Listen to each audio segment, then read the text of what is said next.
Open your cerebral cortex and shift your lobes into upper beta phase, because you are going to have Bitcoin knowledge transmitted directly into your vestibulocochlear. Your host of Bitcoin Knowledge is Trace Mayer, an early Bitcoin advocate since it cost $0.25, but this is not intended to be investment advice. A doctor of jurisprudence, but this is definitely not legal advice. And an investor in core cryptocurrency infrastructure, including Armory, BitPay, Kraken, and Nitagio, but this is not a recommendation of those services. Here, you get fed via direct mind download with pure and free Bitcoin knowledge.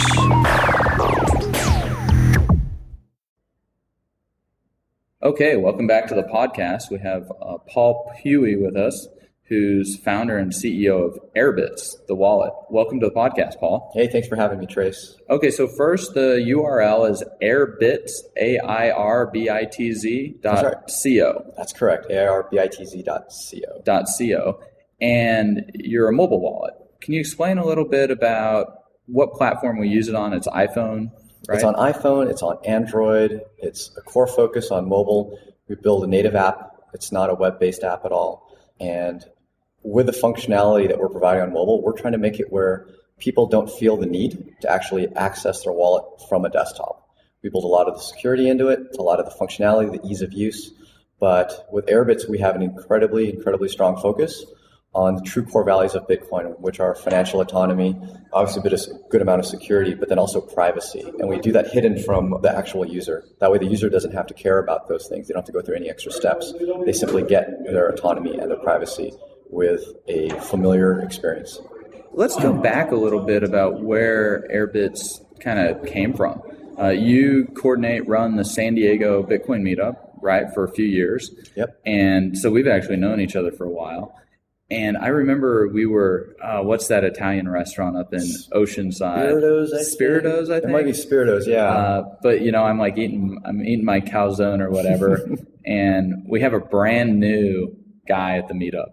And so, I'm just making conversation with him, and I can tell that he's a pretty smart guy. Oh yeah. Even though he's brand new to Bitcoin, and I'm kind of asking questions. He's like, oh yeah, and I'm doing this and this, and it's taken a ton of work, but I'm able to generate all my private keys without on a computer that's touched the internet. And I'm like, oh, that's interesting. Have you heard of Armory?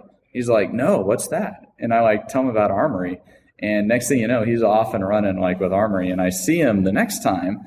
And I'm like, oh yeah, how are things going? And he's like, oh, it's great. And I was like, you've been using Armory? And he's like, yeah. And I actually wrote a script in Python where I roll my dice on the table, and so I'm generating all my own entropy. I'm like, that is you're taking security serious. No, yeah, absolutely does. Now that's William Swanson, right? It is. He's the core developer here at Airbitz. Yep, he's a core developer. He's one of our co-founders, and he was also a core developer at the LibBitcoin project.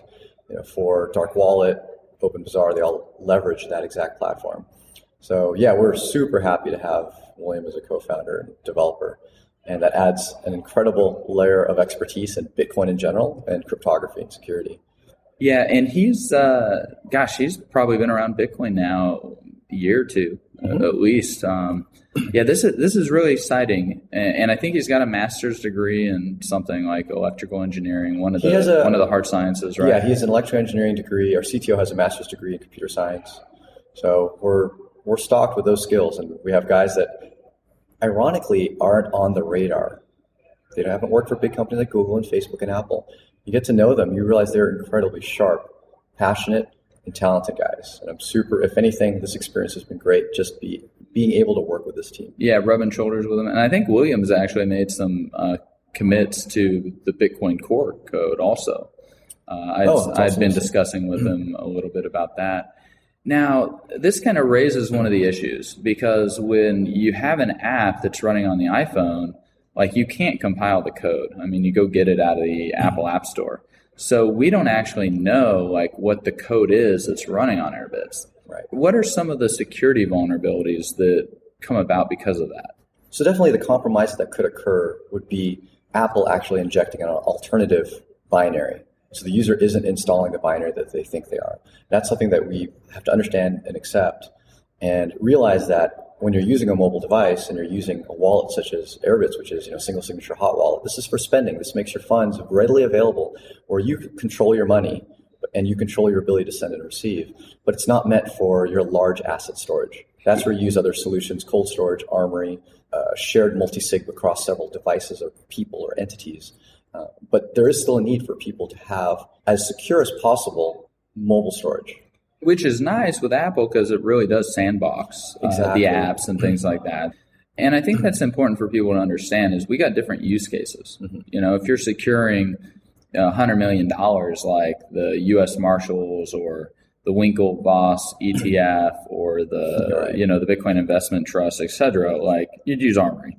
But if you're looking for an application on your iPhone for paying for dinner or something, then Airbitz could be a very good solution for this. Exactly. Now, what else is built into Airbitz that makes it even more useful for people as a mobile wallet? So we start with the actual creation of an account or a wallet. For a lot of people, pretty much 99% of the population, they've never had to back up their money. They've never had to encrypt their money. And those are very foreign concepts, and it scares a lot of people away from Bitcoin. Our take is make it familiar, make it a login, a password, and a PIN to create a wallet, which is automatically encrypted and automatically backed up. It feels like a hosted wallet, feels like mobile banking or PayPal, but it's actually true Bitcoin. The user owns their money, they own their private keys. So complete control over the generation and the storage. Absolutely. Of them. Assuming the code is running as represented coming through the Apple Store. Exactly, so long as it hasn't been compromised in that regard. So that's our take from the get-go. Like create something that feels familiar, but is true Bitcoin at heart.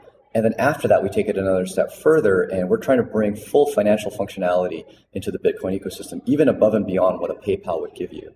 One of the pain points that I had as a Bitcoin user was that I had no idea what I was spending or using my Bitcoin on, because all I saw were these long, scary 30, 40 character public addresses that I was either sending money to or receiving money from, and a Bitcoin amount. I didn't know how much that was in fiat at the time I made that purchase or send or receive. And I didn't know who that was for, category. And I was a QuickBooks Quicken dork for years. And I said, we can build this into a wallet. And the great thing is, as soon as you spend money, why not tag it right then and there while it's still fresh in your head?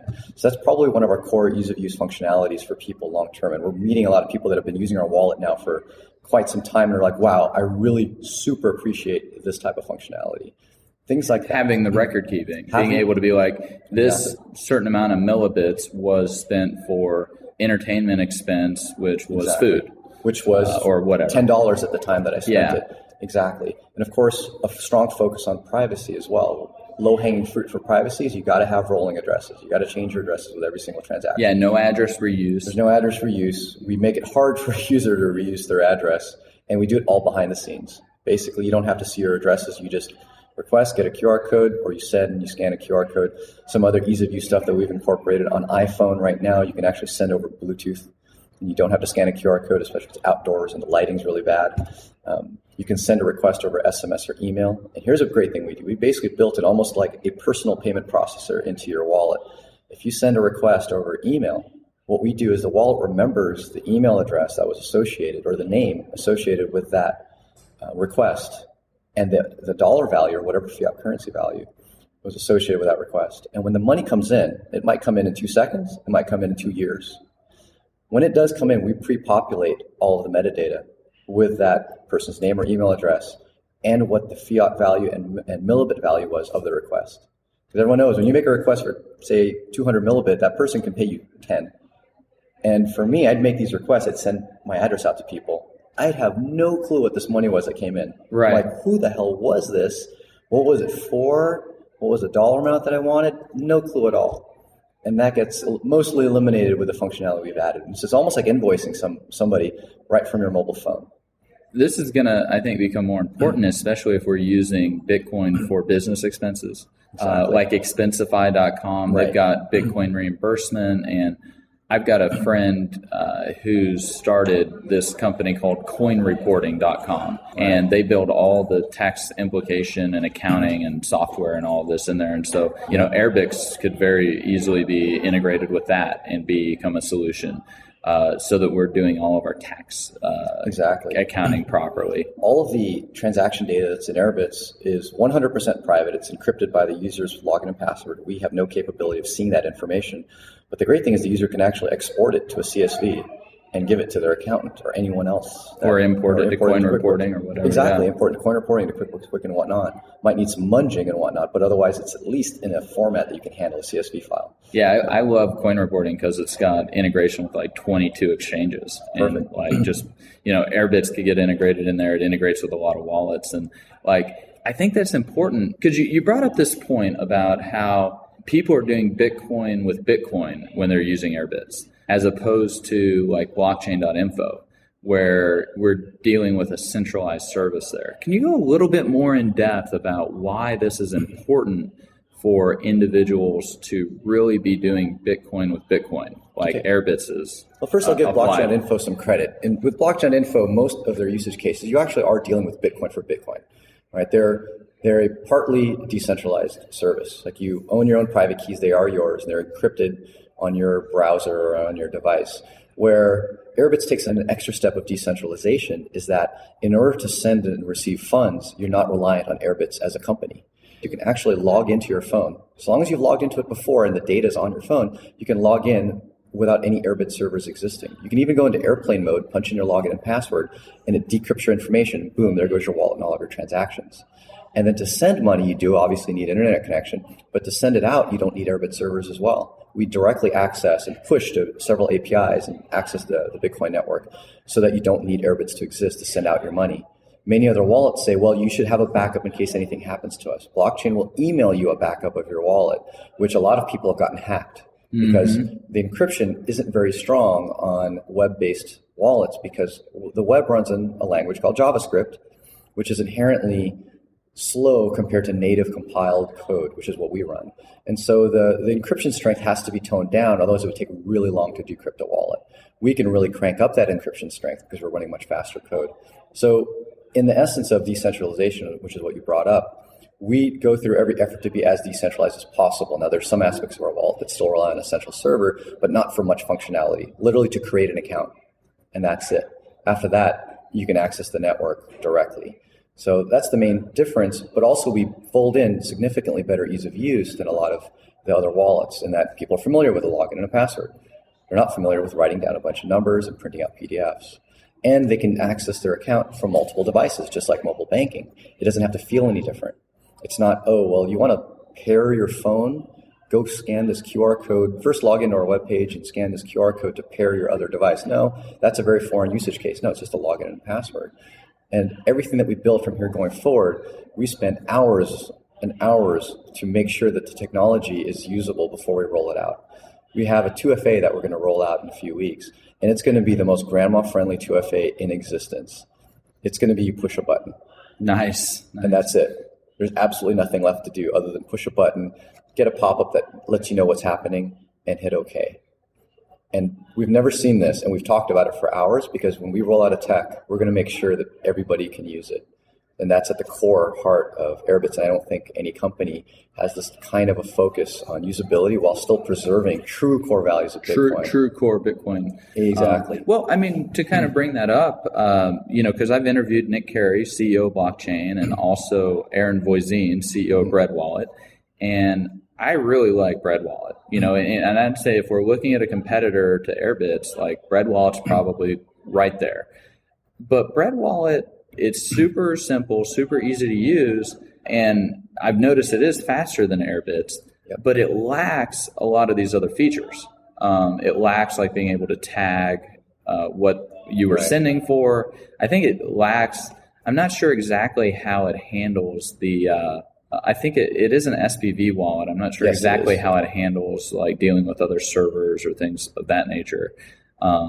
It's an SPV serverless wallet. It accesses the Bitcoin network directly. It is a great wallet. And I give Aaron a lot of credit. He's accomplished a ton basically on his own. Right. Yeah. And he's done it all on his own. But what it doesn't have is it doesn't have this directory feature that Airbitz has. Right. Can you talk a little bit about this directory feature? Because I've actually found this directory feature to be a lot of fun. Great.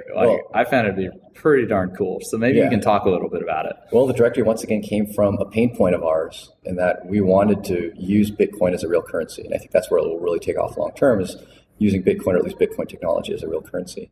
And there were other directories out there. CoinMap is one example, and a few others. And they felt much like garage projects, like early internet days. We've all talked about how Bitcoin feels like the early internet. But we've already built technology that has done directories with far better functionality and usability and search capabilities and visual appeal than what has been out there. And luckily, two of my co-founders happened to have built a directory prior to Airbitz. Oh, nice. And they were very skilled in being able to build a good-looking, very functional directory with great search capabilities. So we threw that in. It took us literally 2 months to build our directory on 2 platforms and the web, 2 mobile platforms and the web. And it's been receiving great positive feedback. Right? Wow, this is the one I really want to use. Our core value with the directory is we're not going to be the largest one everywhere in the world. We've only launched in 15 countries, but in those locations, we try to be as complete and as thorough as possible. And we can't guarantee to be absolutely accurate. We had someone complain on Twitter that they went to a place and didn't take Bitcoin. We're like, okay, well, we update it as soon as we can. But we try to verify every listing before we put them on there. Yeah, and it kind of, since we're getting close to the end of the interview, it just, we have different use cases and we're going to want different tools. Right. If you want super ultra secure Bitcoin storage, like use Armory. You don't use a mobile device. Like right, exactly. You don't use a device that ever touches the internet at all. Right. I mean, but if you want a functional, usable wallet, right. There could be Bread Wallet, but that doesn't tell you where you can spend your Bitcoins. And so, maybe you want that. And that's exactly where Airbitz would fall into this. Or maybe you need a wallet because you're spending Bitcoins as an employee and you need to be able to write it off and have everything properly expensed and stuff like that. And so, I think it's very important for users of Bitcoin to kind of identify what they need in their own specific use case and then find the tool that fits best for them in that. No, that's very true. So we have that with Airbitz, and because I think we're going to continue seeing more and more wallets coming out, and they're all going to have kind of their unique selling proposition and be useful in different areas. Is there anything else that we kind of want to hit on? I mean, we've talked about security, we've talked about features, we've talked a little bit about privacy. A little bit about privacy. Let's talk a little bit more about this privacy because I don't think people understand just how much information they can potentially be leaking with their wallets. Right. And so maybe you can talk a little bit about how Airbitz really takes this privacy issue very seriously and how it's applied. Got it. So first step in taking privacy pretty seriously, obviously, is control your own private keys, where we don't see your private keys. But that's also security. Obviously, you don't want other people controlling your private keys. But second, and a lot of people don't ask this question, is does my wallet provider see my public addresses? And with any provider that can give you like SMS notifications when you receive money, well, if they can do that, then they clearly know what your public addresses are. So be wary of services that will send you an email when you receive money, because that means that they do know your public addresses. Like blockchain.info, BitGo. BitGo, exactly. They know everything on BitGo. They know everything. Any multi-sig co-signed wallet will know all of your transactions because they're co-signing on your behalf. Now, some of the more subtle aspects that people don't realize is that some of the wallets that are actually somewhat decentralized, which people consider private, such as SPV wallets, the Bread Wallet, the Andreas Schillbach Android wallet. Android. One of the faults of an SPV wallet today with our current implementations is that in order for you to access the network via SPV, you have to do it through an unencrypted connection. So you can't go SSL to a Bitcoin node out there. One of the reasons why Airbitz is using LibBitcoin, great hats off to a lot of the great work that Amir Taki has done, is that LibBitcoin has implemented a server called Obelisk, and it is a full Bitcoin node.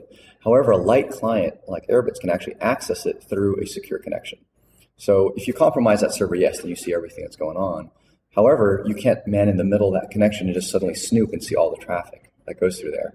And soon they're going to be adding SPV support as well in a much faster implementation than what the Bitcoin D node offers. So now as we start promoting the use of the server, and it is an open source server that other people can run, and we run some servers, Dark Wallet runs some of those, and so does OpenBazaar. We can now share servers and be even more decentralized, but connect to each other through an encrypted connection. I think you'll be very interested to version 0.93 of Armory that we're we just released out for testing because we have full supernode capabilities, open source supernode capabilities running with Armory. Nice. So that's going to allow people to run their own supernodes for their own customers or like whatever. And, you know, a lot of people, they don't understand that, like, you know, if you're logging in and checking your balance on blockchain.info, you're exposing how many Bitcoins you're at least checking for. Right, exactly. And that's linked in with your IP address, which if you're not using a VPN, like private internet access that you can pay for with Bitcoins, then,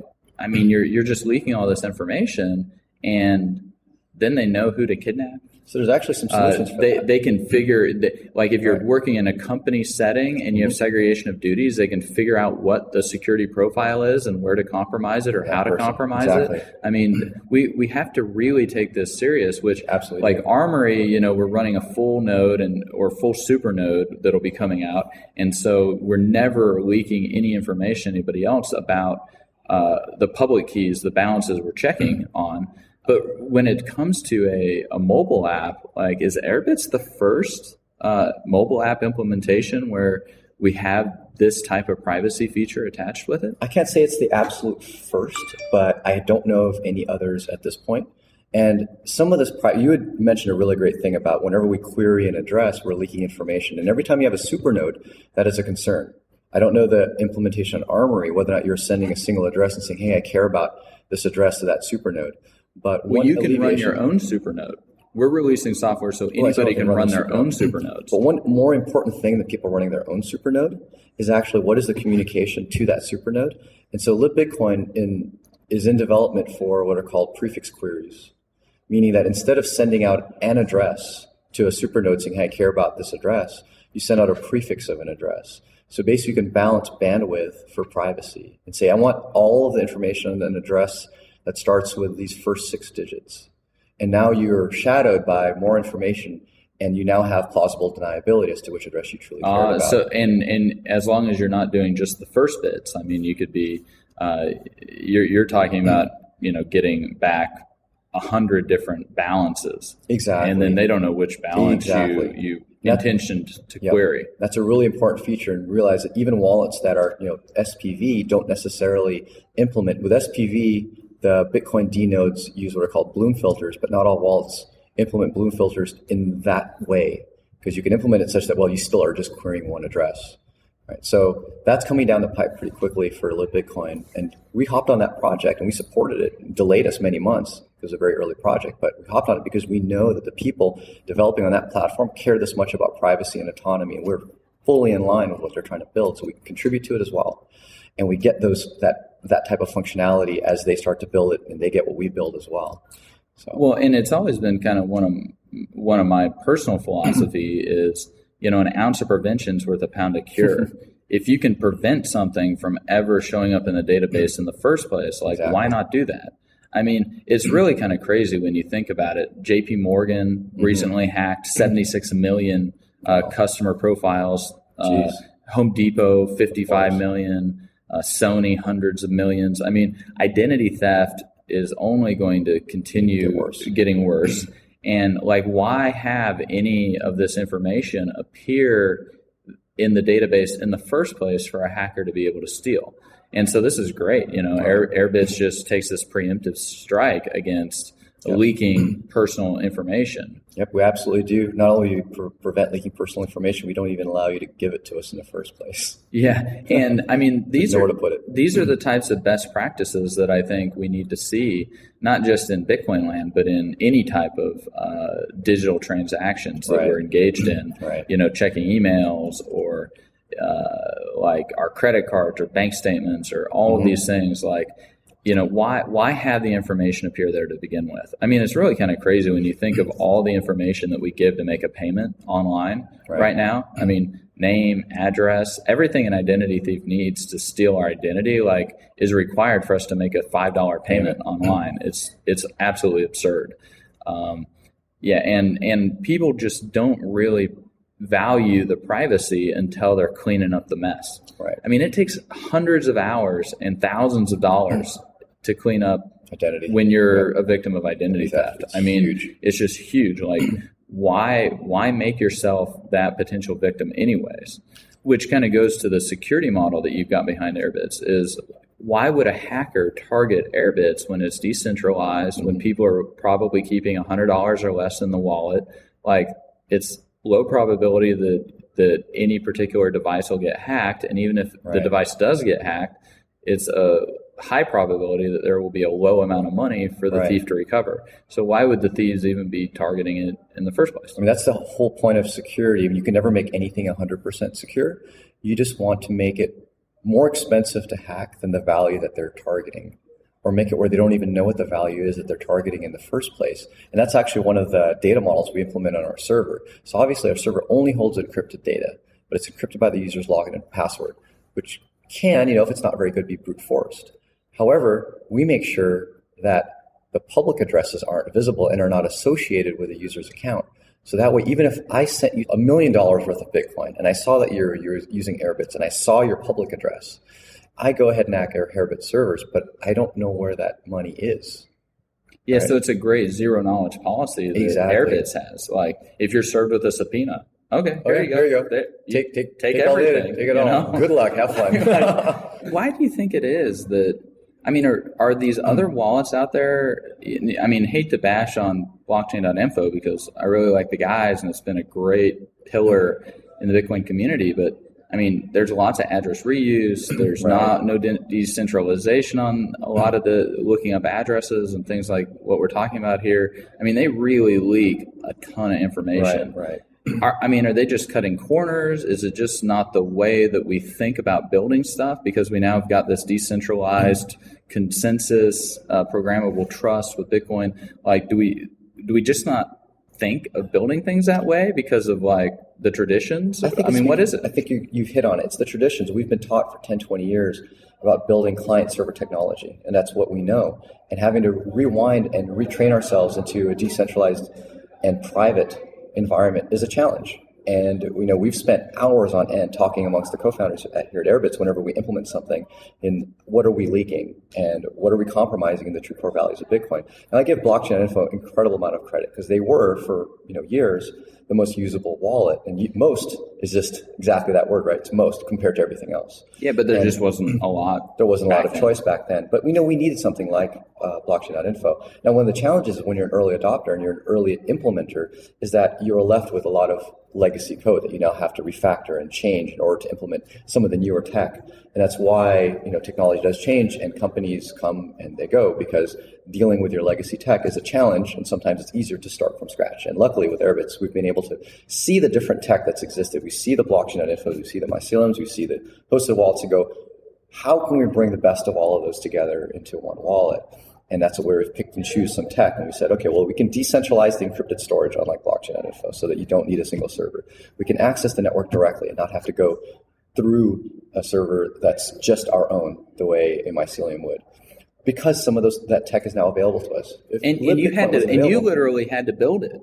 We had to build a lot of it. You had to build a lot of it. It's delayed the release of Airbitz, but you're not cutting the corners. You're building the tech you need to really show that in your application you value these core principles of privacy, decentralization, security, all of this. And the challenge is actually wrapping it in ease of use. Because you can do all those things and make it hard to use. But to do all of those things and wrap it where, grandma can open an account. And I found out from one of our fans here at this conference that his 73-year-old mom opened up an Airbitz wallet, no sweat. And it was the first time he felt like he could introduce Bitcoin to her was when he finally experienced Airbitz. He's like, I'm so happy you guys came out. And to be able to wrap all of those core values with a user interface that the masses can use is a challenge. And find where they can spend their Bitcoins. Yeah, and they can find where to spend their Bitcoins as well. So now grandma can go and buy a coffee down the street if she happens to live somewhere close by. That's the challenge. Actually, one of the biggest challenges is the inverse of that, is that people that do value the privacy and the decentralization, they see our UI and it's almost like you can't have that much privacy because you look too much like, the Facebooks of the world. Or the PayPals. And the PayPals of the world. And they don't realize how much work we go through under the covers to uphold privacy even stronger than the wallets that look scary. Right? So we have a bit of a communications challenge. But I'm hoping that as we communicate with some of the evangelists in the space, the people that really tell people what they should be using based on these certain requirements that they have, that they'll understand that we've struck that balance and we've really been able to work our way and appease the masses and deliver the privacy and autonomy that we all should have. And our take on privacy is it's only good if everybody's using it, or a lot of people are using it. If you're the one guy running through the room with a sheet over your head and everyone's wondering, hey, where's Trace? Maybe he's under the paper hood. Bag. Exactly. But if everyone's running around in the internet with the hood over their head, then you don't know who anyone is, even the people that don't care about privacy. That's the important thing. You need, just like SSL, it needs to be automatic and invisible. I credit Andreas to that quote, Andreas Antonopoulos. He said, we need to make privacy in Bitcoin as simple as SSL is.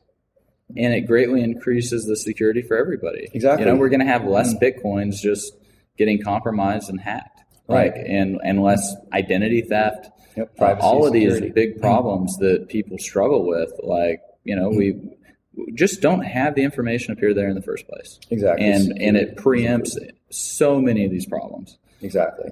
Well, thanks so much for being on the podcast. We've had Paul Puey, co-founder and CEO of Airbitz Wallet, AIRBITZ.co.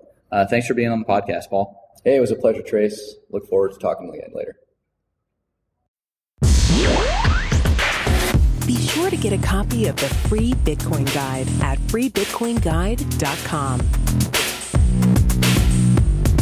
Got a question or suggestion?